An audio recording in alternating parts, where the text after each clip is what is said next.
Salamat po yung kailangan magpagawa ng stainless sign, if you need signage services po. ANBR TV po is here. May discount po pag sa mga school.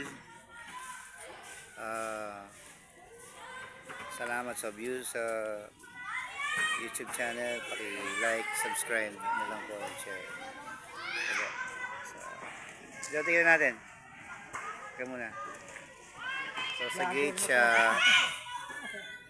So, today is March 5, 2024. Maliit na tiles pero inagay siya dyan. So, ito po ito sa Bacolor Elementary School, Madapdap, Pampanga. So again, salamat po muli. Subscribe na lang po sa channel ko. Like and share.